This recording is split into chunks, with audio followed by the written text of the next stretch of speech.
भगवान कृष्ण ने आधी रात में क्यों लिया था जन्म जन्माष्टमी पर, यह कथा जरूर सुने। भाद्रपद मास के कृष्ण पक्ष की अष्टमी तिथि के दिन कृष्ण जन्माष्टमी पर्व हर्षोल्लास के साथ मनाया जाता है। इस दिन भगवान श्री कृष्ण का जन्म हुआ था। भगवान श्री कृष्ण का जन्म मथुरा के कारागार में वासुदेव की पत्नी देवकी के गर्भ से हुआ था। द्वापर युग में भाद्रपद कृष्ण अष्टमी तिथि की आधी रात को मथुरा के कारागार में वासुदेव की पत्नी देवकी के गर्भ से भगवान श्री कृष्ण ने जन्म लिया था। श्री कृष्ण ने बुधवार को रोहिणी नक्षत्र में जन्म लिया था। अष्टमी तिथि को रात्रि काल अवतार लेने का प्रमुख कारण उनका चंद्रवंशी होना बताया जाता है। श्री कृष्ण चंद्रवंशी, चंद्रदेव उनके पूर्वज और बुध चंद्रमा के पुत्र हैं। इसी कारण चंद्रवंश में पुत्रवत जन्म लेने के लिए कृष्ण ने बुधवार का दिन चुना। भगवान कृष्ण ने माता देवकी के 8वें संतान के रूप में जन्म लिया था। कृष्ण जी का जन्म मथुरा में मामा कंस के कारागार में हुआ था। माता देवकी राजा कंस की बहन थी, इसलिए भाद्रपद कृष्ण अष्टमी तिथि को भगवान श्री कृष्ण का जन्म उत्सव मनाया जाता है। सत्ता का लालची था कंस। कंस को सत्ता का लालच था। उसने अपने पिता राजा उग्रसेन की राजगद्दी छीनकर उन्हें जेल में बंद कर दिया था और स्वयं को मथुरा का राजा घोषित कर दिया था। राजा कंस अपनी बहन देवकी से बहुत प्रेम करता था। उन्होंने अपनी बहन का विवाह वासुदेव से कराया था, लेकिन जब वह देवकी को विदा कर रहा था तभी एक आकाशवाणी हुई कि देवकी का 8वां पुत्र कंस की मौत का कारण बनेगा। यह सुनकर कंस डर गया। उसने तुरंत अपनी बहन और उनके पति वासुदेव को जेल में बंद कर दिया। उनके आसपास सैनिकों की कड़ी पहरेदारी लगा दी। कंस अपनी मौत के डर से देवकी और वासुदेव की 7 संतानों को मार चुका था।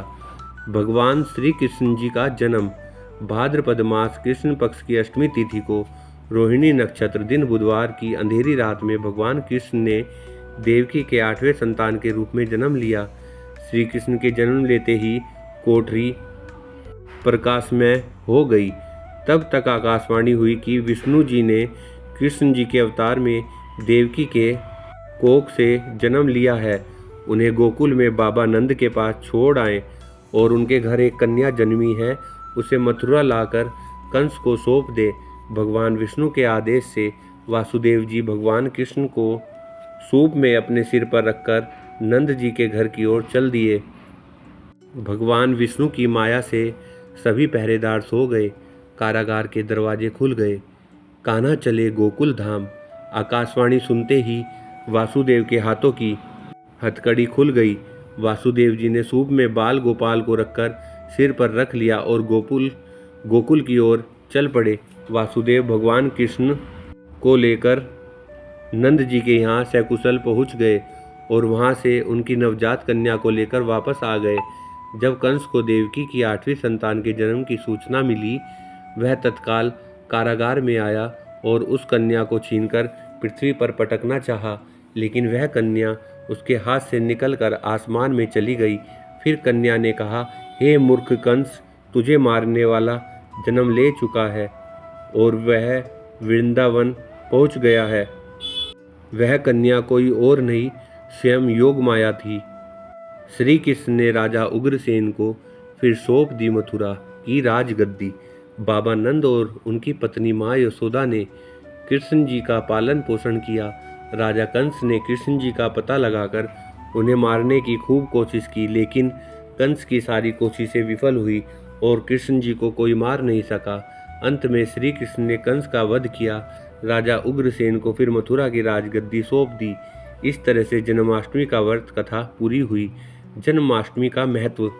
भगवान श्री कृष्ण जन्माष्टमी के दिन व्रत रखने से संपूर्ण इच्छाओं की पूर्ति होती है। इस दिन विधि पूर्वक यशोदा नंदन की पूजा करने से सुख समृद्धि का आशीर्वाद मिलता है। वहीं जिन दंपतियों की संतान की चाह है उन्हें जन्माष्टमी के दिन लड्डू गोपाल की उपासना करनी चाहिए। ज्योतिषाचार्य के अनुसार इस वर्ष विशेष ग्रह नक्षत्र में होने की वजह से जन्माष्टमी को काफ़ी शुभ माना जा रहा है। साधना करने के लिए श्री कृष्ण के भक्तों के लिए यह बहुत महत्वपूर्ण समय है। वैसे तो हर जन्माष्टमी शुभ होती है और श्री कृष्ण भक्तों के सारे दुख हर लेते हैं, लेकिन अगर आप विशेष काल और नक्षत्र में भजन कीर्तन के साथ श्री कृष्ण कथा और लीला अमृत का पाठ करते हैं तो इससे भगवान श्री कृष्ण प्रसन्न होंगे। जय श्री कृष्णा।